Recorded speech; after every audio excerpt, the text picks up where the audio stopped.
morning, this is Jyoti, my Department of Biology. So today we are here to know about microorganisms. In our previous classes we learned about cell and also what is science. Now I am taking the third lesson, microorganism. Microorganisms part 1 and part 2 from State Board, and Lakshmi Singh from Lakshmi Singh lesson 2, microorganisms friends are foe. Okay. So microorganisms are friends or foe? Friends, which are close to us, and foe means enemies. So the microorganisms are friends or enemies for us. And what are microorganisms? There are how many types of microorganisms, whether they are useful or harmful, we will see in this lesson. So before going to know about all those, first we have to know what are microorganisms. So, microorganisms mean the organisms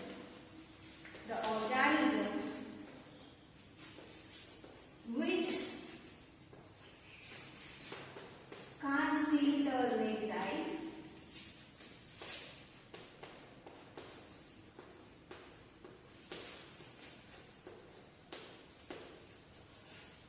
we can't see with our naked eye.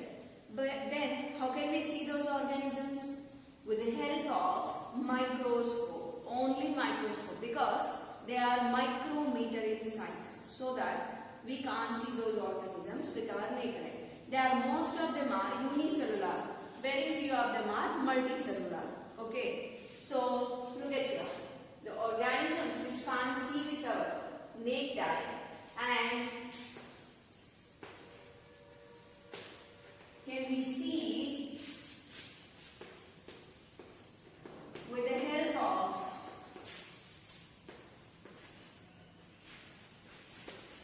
microscope.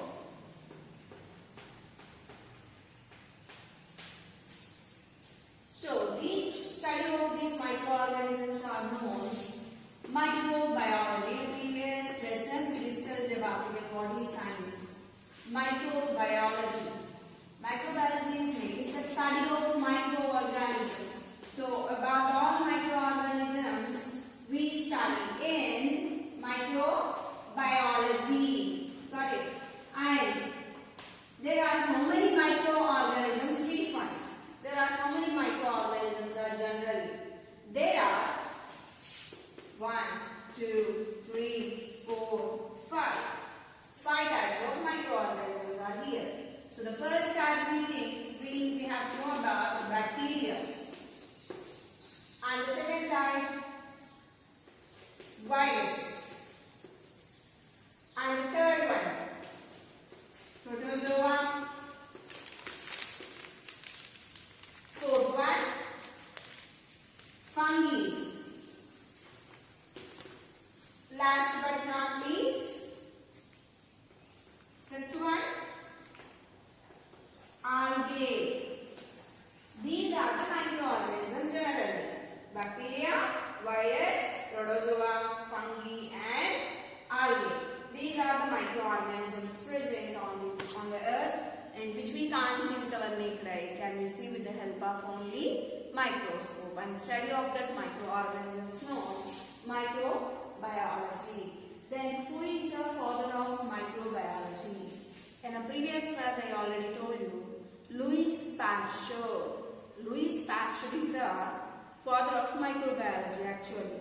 But Louis Pasteur is a medical microbiology, the father of medical microbiology. Then who is the father of microbiology actually? Actually, Anton von Leeuwenhoek was a father of microbiology. He was the father of that branch. Why Anthony von Leeuwenhoek named the father of microbiology? Then why later Louis Pasteur became father of microbiology, modern microbiology? That I will tell you now, simple in manner. So generally, Anthony von Leeuwenhoek, in a previous I told you a story. Anthony von Leeuwenhoek was a cloth merchant. One of the day when he was observing the quality of fabric with the help of magnifying lens, then suddenly he found some molecule is moving on that part, on the fabric. Then again he removed the magnifying lens. Later, when he removed that, he didn't identify anything on the cloth. Later, again he observed with the magnifying lens. Then there was a rod-shaped molecule was moving. So for that moving molecule which is showing the movement, so that he has given name to it as any molecule. Any means which has a motion, which can move. And molecule, the molecule which is moving is known as a molecule, but actually it is not a molecule. It is a cell. Which cell? Bacteria.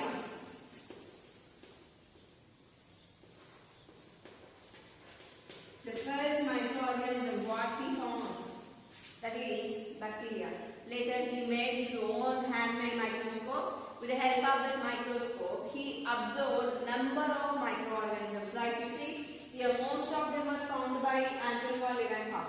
Bacteria, protozoa, most fungi and algae were found by a greatest scientist known Anton von Leeuwenhoek.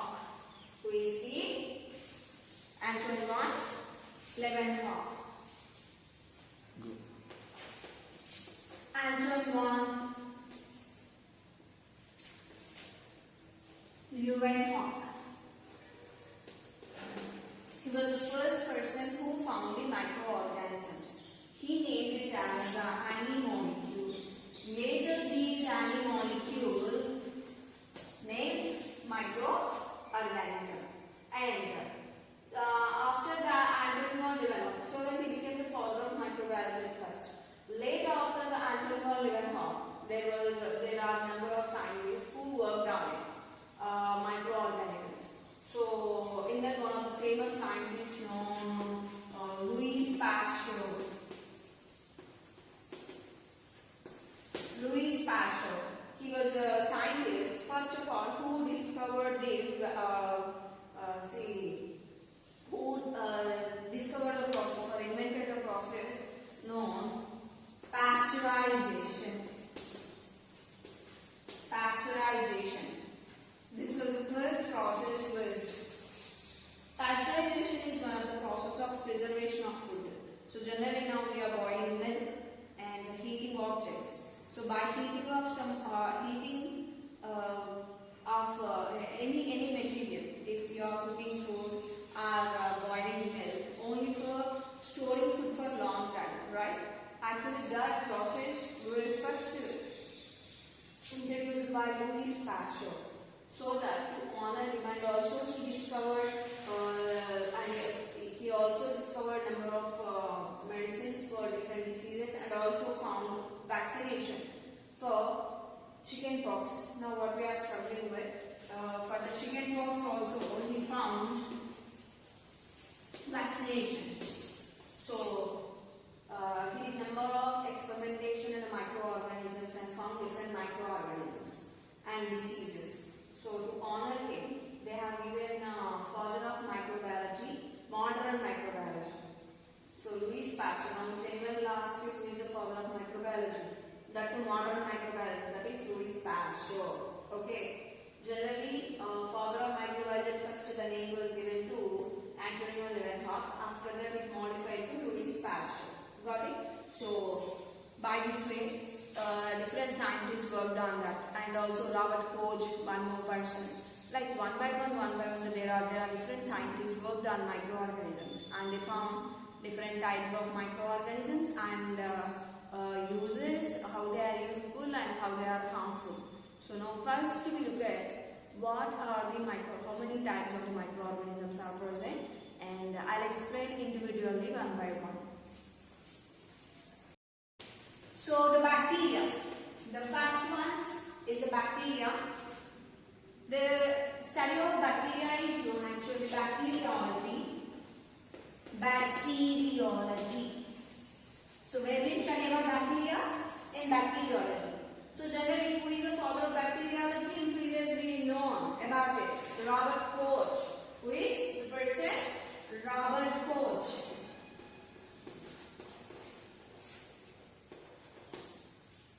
Robert Koch was a first person. So the Robert Koch was a father of bacteriology, and bacteria, most of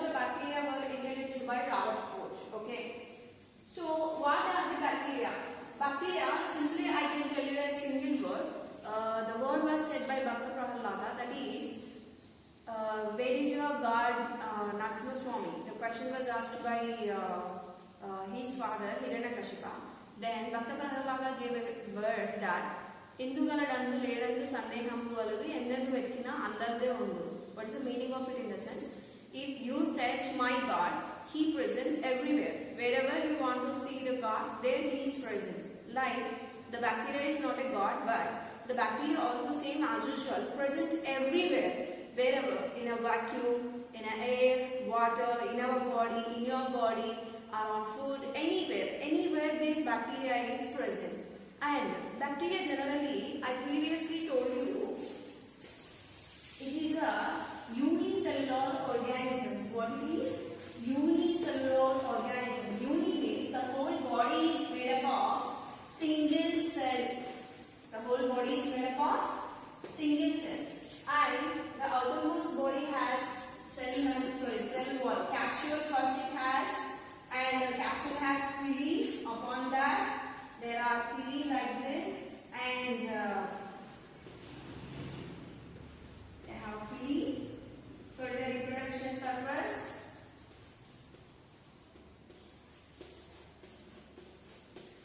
And inside they have a cell wall. The one more layer known cell wall, and inside of that cell wall there is a cell membrane. Cell membrane is present for them, and here is we have nose, right? Like bacteria also has for breathing, for respiration, a part called mesosome. And here is a naked DNA is present. So it is also known nucleoid. What it is known? Nucleoid. Nucleoid is a part present, and along with it they also have ribosomes for the production of proteins. And it has the cell membrane has one more major tail part present for it. This tail part is known as flagella or flagella, which helps for movement. So there is cell wall. You know, yesterday in a cell wall explanation, bacterial cell is made up of, actually cell wall I already told you it's made up of peptidoglycan, am I right? Peptidoglycan. With the help of peptidoglycan, the cell wall is made, which helps for protection. Even capsule also gives protection, and cell membrane also. And the cell membrane, the protruded inside protruded part is on mesosome, which is helpful for respiration. And the nucleoid, which gives information from one generation to another generation. And here I forgot the point is called pili. When two bacteria are copulating to attach one bacteria to another bacteria, here this pili helpful in a sexual reproduction. And this pili actually is helping for reproduction, right? At the time of reproduction, the genetic material is exchanged from one bacteria to the another bacteria. Okay, and this bacteria also has a flagella which helpful for movement. So these bacteria are different in shapes, whether they are in rod shape, round shape, or maybe square shape. There are different shape of bacteria. Most of the 90% of the bacteria on the earth are useful, very useful. Like for example, if you think about the first type, you know, rhizobium. In our 7th class, we know about it. Rhizobium bacteria, which feeds in root nodules of leguminous plants, and will help to fix the nitrogen. And along with that, we also know nitrobacter is also one more bacteria which helps to fix the nitrogen. And also we know about the one more lactobacillus, which helps to convert the milk into curd. So there are so many bacteria present which can helpful. Then as well as some of the bacteria are there which causes diseases also. Like you know, very famous disease TB, tuberculosis we get, and cholera also, and typhoid, very famous, right? Typhoid also because of the bacteria, and dry cough, and generally diphtheria is also known. Diphtheria caused by bacteria. and also plague. By this way, there are different diseases are caused by bacteria. So with the bacteria, there is a use as well as there is a harm. Do you get it? So I'll tell you what are the uses of bacteria, what are the problem with the bacteria next. Okay. So virus, next one. So generally bacteria, protozoa, algae, fungi, these all can reproduce themselves because they are cells. Cells can reproduce themselves and they can make their own food, and all the activities what how our body is doing, like in them that single cell will function. But here in a virus, it can't reproduce itself, so it compulsory and it can't make its own food, so that it must and should for their activities, live activities, they should depend on a host body. So that, see, because of virus there is no use, only harm. When they enter attack on a human, compulsory they get different type of diseases. In that, few of the viruses which I am finding here, I want to introduce. One is human immunodeficiency virus. It causes HIV is a virus name, causes AIDS, acquired immunodeficiency syndrome. And next one, bacteriophage.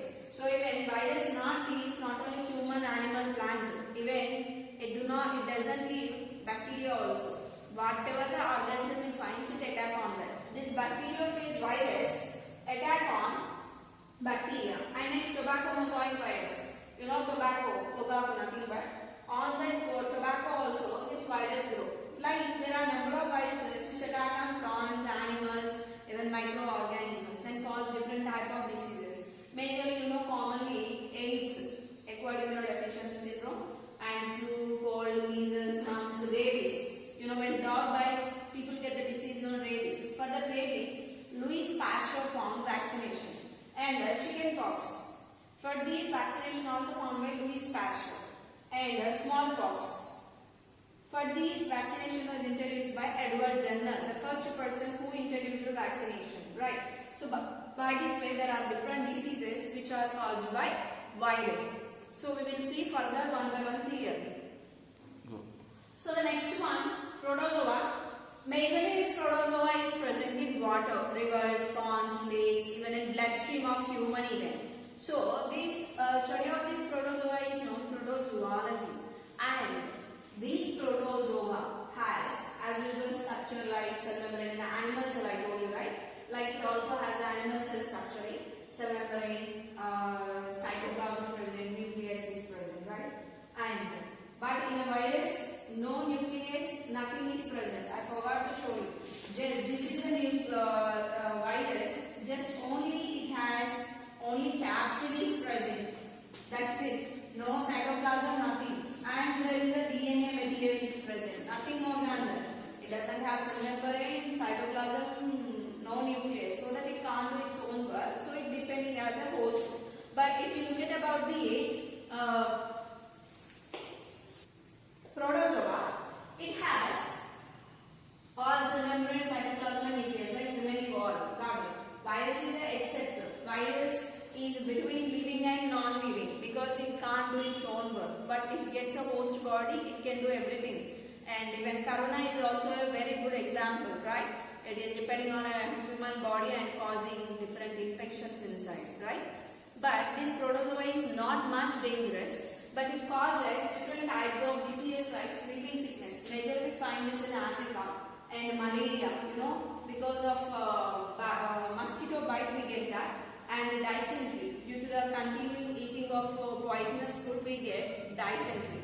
So generally these protozoans are examples I gave you structures here: Plasmodium, Paramecium, Euglena, and amoeba, very famous. These are the protozoans, microorganisms. Got it? They are they are most harmful for us, but some of them are not. They feed on some other organism that live in water. Then we look at next one is fungi. Go. So the next one is fungi. Fungi has majorly different structures. So generally yeast, if you look at the example of yeast in fungi, it has cell wall made up of chitin. Yesterday we have discussed about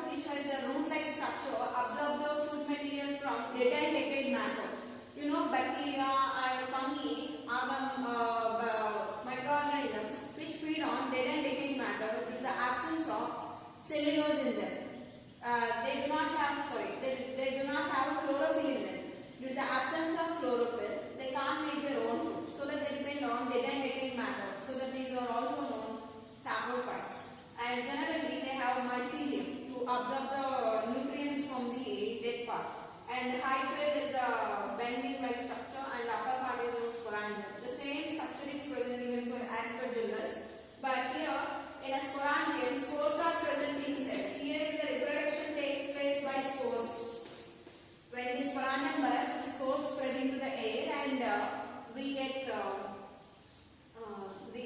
when they get water and humid conditions, they reproduce. Generally, when you are cleaning the booze, which is present to the corner of your house, when you are cleaning it, generally if you not cover your nose, you get small itching, irritation inside of your nose and throat infection, right? That is because when you are cleaning it, the sporangium bursts and the spores enter into your nose and mouth and gets itching, irritation and causes small disturbance. So this is because of sporangium. So this fungi has a mycelium structure to get the nutrients, so that the study of fungi is also known mycology. And generally, along with the breadbound, there is the aspergillus and penicillium, from where we get penicillin. Okay, I'll tell you later one by one. So generally, there are different fungi present here. Yeast, mold, like bread mold, very well, which grows on bread, fruits, jams, pickles, and that is on rhizopus also known. And penicillium, we get penicillin powder. When you get wound, on that we apply powder, white color powder is a penicillin. Penicillin is extracted from penicillium, and aspergillus, which is in black color, on majorly fruits and vegetables we find, on paper even. Next, mushrooms, very well. Generally 90% of mushrooms are harmful. Only one type of mushroom is useful. And next, toadstools and puffballs. Generally outside of the bark of oak or bark of any tree, we find some mushroom-like structure, but they are not mushrooms. They are toadstools. When toad is excreted, on that a mushroom grows. Even puffballs also same as usual.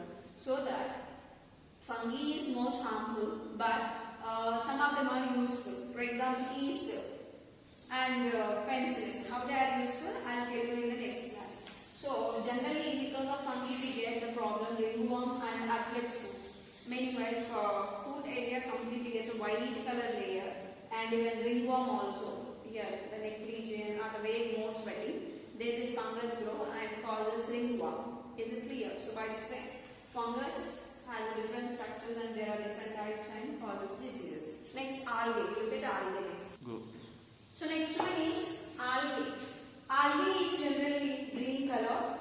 They have chloroplast in them, so that they can make their own food material by the process of photosynthesis. So 90% of the oxygen in atmosphere released from, not 90, minimum 70% of oxygen in atmosphere is released from algae, which are present in water.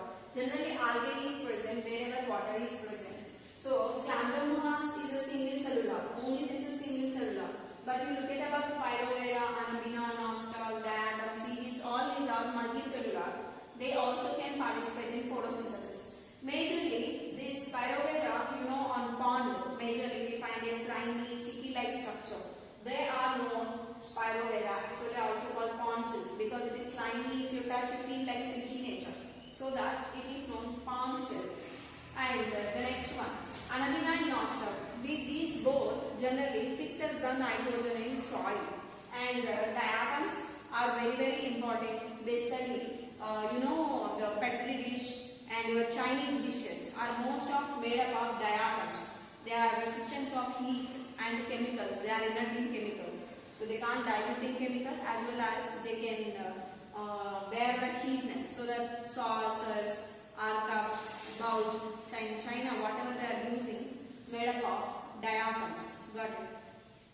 And next, seaweeds are generally we get from sea, algae, that they make use in the making of tea powder, in soup powders, they give food for animals for feeding. So by this way, algae has mostly juice, and study of this algae is known algae. Got it? So by this way, there are different microorganisms: bacteria, fungi, algae, protozoa, virus. So among these four, virus is exceptional character.